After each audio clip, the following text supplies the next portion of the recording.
Scorpio वृश्चिक राशि में देख रही हूँ। जून का महीना थोड़ा सा एनर्जी हैवी है, थोड़ी सी एक डिफिकल्ट चॉइस आपको लेना पड़ेगा। मगर ये याद रखिएगा कि हमेशा जो आसान है वो सही नहीं होता। जो आसान रास्ता है कभी कभार उसे हमें छोड़कर एक अलग नजरिए से देखना जरूरी है ताकि हमारे लाइफ में कुछ ब्यूटीफुल आ सके। तो ये क्या है और ये डिसीजन आपके लिए क्या होगा, चलिए देखते हैं आपके रीडिंग में। तो स्कॉर्पियो, चलिए देखते हैं कि आपके लिए जून महीने की मैसेजेस क्या आ रही है। ये स्कॉर्पियो सन साइन और वृश्चिक राशि वालों की रीडिंग है और ये एक जनरल रीडिंग है, तो शायद सभी मैसेजेस सभी के साथ रेजोनेट ना हो। वही मैसेजेस लीजिएगा जो आपसे रेजोनेट होता हो, जो नहीं रेजोनेट होता उसे छोड़ दीजिएगा। इस चैनल को सब्सक्राइब करना मत भूलिएगा प्लीज़, और लाइक कीजिए इस वीडियो को, कमेंट कीजिए वीडियोस पर, और पर्सनल रीडिंग्स अगर आप करना चाहते हो, अपने सिचुएशन के बारे में ज़्यादा जानना चाहते हो तो आप मुझे कांटेक्ट कीजिए, मैसेज कीजिए व्हाट्सएप पर। कांटेक्ट करने पर मैं आपको पेमेंट डिटेल्स भेज दूंगी। मेरी व्हाट्सएप नंबर और बाकी के कांटेक्ट डिटेल्स स्क्रीन पर है, डिस्क्रिप्शन बॉक्स में है, आप चेक कर सकते हो।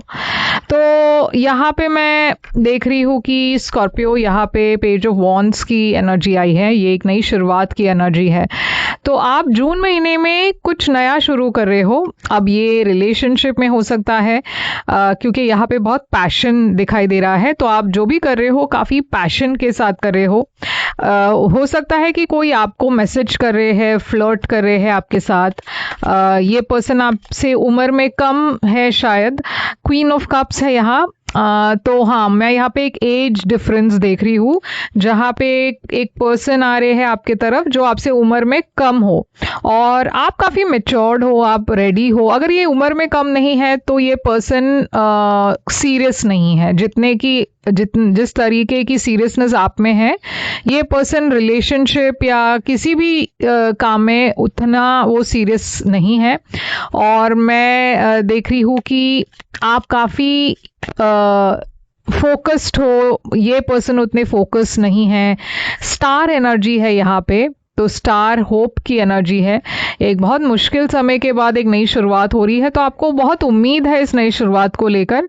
आप में से कुछ लोगों के लिए ये एक नई क्रिएटिव अपॉर्चुनिटी हो सकती है, कुछ क्रिएटिव करने का मौका है, मगर ये एक छोटा सा मौका है और आपकी एक्सपेक्टेशन से शायद ये मैच ना करे। मगर उसके बावजूद आपको उम्मीद है कि शायद ये रिलेशनशिप या शायद ये ऑफर आगे बढ़कर और भी अच्छा होगा। तो यहाँ पे पास्ट में 9 ऑफ सोर्ड्स दिखाई दे रहा है। पास्ट में मैं बहुत ज़्यादा ओवर थिंकिंग देख रही हूँ, स्ट्रेस देख रही हूँ, एंग्जाइटी देख रही हूँ। आप बहुत ज़्यादा परेशान लग रहे थे पास्ट में। हो सकता है एक रोमांटिक सिचुएशन को लेकर परेशान थे। आप किसी को पसंद करते थे मगर यहाँ पे इश्यूज थी, कंफ्यूजन था, कोई कमिटमेंट नहीं था।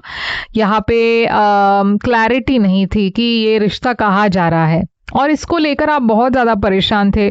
करंट एनर्जी में मैं 7 ऑफ वॉन्ड्स देख रही हूँ। अभी भी आप ब्लॉक्ड फील कर रहे हो, आपको कोई भी एक रास्ता नहीं दिखाई दे रहा कि इसे आगे कैसे ले जाए, इस ब्लॉक्स को मैं कैसे ओवरकम करूं।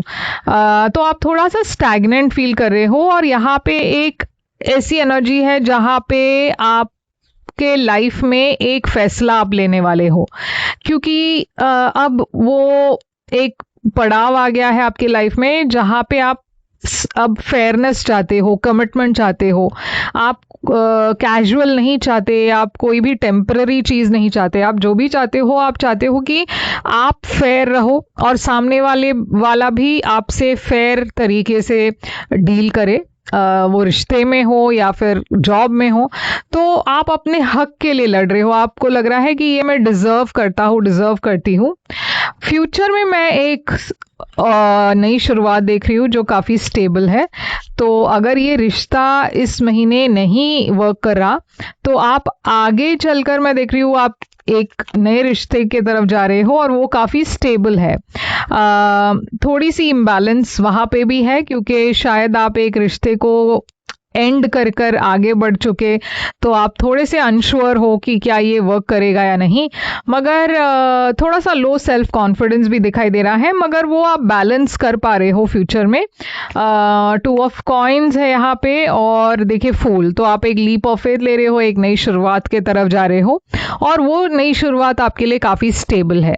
ऐसा भी हो सकता है कि ये पर्सन आपको एक स्टेबल ऑफर दे रहे हैं, कमिटमेंट दे रहे हैं, वो भी हो सकता है, या फिर ये कोई जॉब ऑफर हो सकती है जहाँ पे आपको जो चाहिए आपको मिल रहा है, मगर थोड़ा सा आपके मन से भी आप श्योर नहीं हो क्योंकि आपकी कॉन्फिडेंस उतनी लो है। पेज ऑफ कप्स है आपकी सबसे बड़ी चैलेंज इस महीने, तो आपके लिए सबसे बड़ी चैलेंज ये है कि एक नई शुरुआत तो है, मगर आप के लिए हीलिंग एनर्जीज दिखाई दे रही है, तो आप पहले के इश्यूज से हील नहीं कर पाए हो। पेज ऑफ कॉइन्स, बहुत नई अपॉर्चुनिटीज दिख रही है, मगर शायद थोड़ा सा आपको वक्त चाहिए हील करने के लिए, रिकवर करने के लिए, समझने के लिए। आप अपने लिए थोड़ा सा वक्त निकालें, क्योंकि वो सबसे बड़ी चैलेंज लग रही है कि बिना हीलिंग के अगर आप आगे बढ़े तो शायद आप फिर से वही मिस्टेक करोगे जो आपने पास्ट में किया था।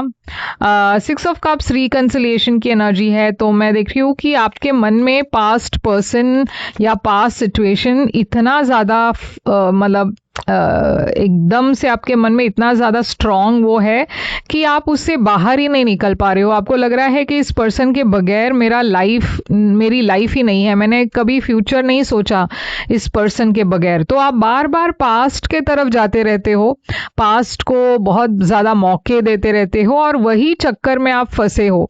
यूनिवर्स कह रही है कि देखिए अब आपको एक चॉइस है, क्योंकि पहले आपको ऑप्शंस नहीं थे, शायद अभी आपको ऑप्शंस है दूसरे जो काफ़ी स्टेबल भी है। तो आपको चुनना है आपके लाइफ को किस डायरेक्शन में ले जाना है। पास्ट के चक्कर में आपने ऑलरेडी बहुत साल गुजारे, बहुत महीने, बहुत वक्त आपका निकल चुका ये कमिटमेंट के चक्कर में, मगर वो हुआ नहीं। अब आपके लाइफ में कोई ऐसे आ रहे हैं जो कमिट करना चाहते हैं, मगर आप हो कि पास्ट के तरफ ही जाना चाहते हो। तो ये चॉइस आपकी है, आप चाहो तो पास्ट के तरफ जा सकते हो, मगर आप वही चक्कर में फंसे रहोगे, स्टैग्नेंट रहोगे। अगर आपको इस साइकिल से ब्रेक करना है तो आपको एक हिम्मत के साथ एक नई शुरुआत की तरफ जाना पड़ेगा। 3 ऑफ वॉन्ड्स है आपके सरप्राइज फैक्टर में, तो मैं सरप्राइज फैक्टर में देख रही हूँ कि 3 ऑफ कॉइन्स है, 3 ऑफ वॉन्ड्स है, तो एक थर्ड पार्टी सिचुएशन जैसा लग रहा है। मगर यहाँ मैं देख रही हूँ कि शायद आप एक थर्ड पार्टी में हो और आप वेट कर रहे हो कि आपके पर्सन उस थर्ड पार्टी को छोड़कर आपके तरफ आएंगे। मगर यहाँ पे कोलैबोरेशन की एनर्जी भी दिखाई दे रहा है। करियर के मामले में मैं देख रही हूँ कि आपके लिए काफ़ी अच्छा वक्त है, मगर पर्सनल लाइफ यहाँ पे एक बिट्रेयल दिखाई दे रही है। यहाँ पे मुझे लग रहा है कि आप डिसअपॉइंटेड हो। तो आउटकम आपके लिए क्या है? 4 ऑफ कॉइन्स। तो इस महीने आप थोड़े से रिजर्व्ड हो, ठीक से खुलकर अपने लाइफ में मतलब जो भी इश्यूज है उसके वजह से थोड़ा सा आप पीछे हट रहे हो, ओपन अप नहीं हो रहे, रिजर्व जैसे हो। 8 ऑफ वॉन्ड्स है, मैं देख रही हूँ अब फाइनली आपको एक मौका मिल रहा है आगे बढ़ने का, मगर वो आपको प्रैक्टिकल होकर सोचना होगा। इमोशनल होकर सोचेंगे तो शायद आप फिर से पास्ट को ही चुनोगे। प्रैक्टिकली सोचिए कि आपके लिए सही क्या है, क्योंकि आपके लिए ऐसा नहीं है कि आपके लाइफ में एक हैप्पी रिलेशनशिप नहीं है, ऐसा नहीं है। मतलब आपके फ्यूचर में मैं देख रही हूँ एक हैप्पी रिलेशनशिप है, मगर वो चुनना है आपको। आप वो उसे नहीं चुन रहे हो, आप उसे चुन रहे हो जो आपको ये हैप्पी रिलेशनशिप नहीं दे पा रहे हैं। तो चॉइस आपकी है, प्रैक्टिकल होकर सोचिए, क्योंकि कभी कभार ठीक है प्यार के मामले में हम ज़्यादा नहीं सोच सकते प्रैक्टिकली, मगर इस मामले में यूनिवर्स कह रही है आपको बहुत बार ये एहसास हो चुका है कि पास्ट के चक्कर में आप कहीं पे भी आगे मतलब नहीं बढ़ पाओगे। तो जब ये कंफर्मेशन आपको ऑलरेडी मिल चुकी है तो पास्ट के पीछे आप इतना वक्त क्यों स्पेंड कर रहे हो, ये यूनिवर्स कह रहे हैं। तो सही चुनिए स्कॉर्पियो, तो आपके लाइफ में सही आउटकम होंगे। देखिए बार बार मुझे कमेंट्स भी मिलते रहते हैं कि यार मेरे लाइफ में ऐसा नहीं हुआ, वैसे नहीं हुआ। तो मैं आपसे कह दूं कि ये डेस्टिनी का दोष नहीं है, कहीं ना कहीं आप चुन रहे हो उसे। हमारे हाथ में होता है। देखिए, nothing will come out of this situation, यानी कि इस सिचुएशन में, जो सिचुएशन में आप अब हो, उस सिचुएशन में आपको कुछ भी नहीं मिलने वाला, और ये क्लियर होकर यूनिवर्स कह रही है। तो आगे बढ़िए स्कॉर्पियो, सही चुनिए, सही राह को चुनिए, क्योंकि हम सबके पास चॉइस होते हैं। हमारे लाइफ में चॉइसेस सबको होती है, और आपको चुनना है आपके लिए सही क्या चॉइस है। अगर आप बार बार गलत चॉइस चूज करोगे तो फिर आप बैठकर रो नहीं, आप नहीं रो सकते कि डेस्टिनी ने मेरे साथ ऐसा किया। नहीं, आपने गलत चुना तो फिर आउटकम भी वही होगा ना। तो सही चुनिए, जब खासकर जब आपको इतनी अपॉर्चुनिटीज मिल रही हो तो ये है आपके लिए रीडिंग स्कॉर्पियो। और यहाँ पे साइंस कैंसर दिखाई दे रहा है, काफी टॉरस, वर्गो, कैप्रिकॉन है, एक्वेरियस, लिब्रा है, पाइसिस, कैंसर, स्कॉर्पियो है। ओके, तो ये सारे साइंस तो यहाँ पे है, और ये है आपके लिए रीडिंग। आई होप ये रेजोनेट करे। लाइक, शेयर, सब्सक्राइब करना मत भूलिए, और पर्सनल रीडिंग्स के लिए मुझे कांटेक्ट करें, मैसेज करें। मैसेज करने पर मैं आपको पर्सनल रीडिंग्स की कॉस्ट भेज दूंगी। मैं फिर आऊंगी एक और रीडिंग लेकर। Take care.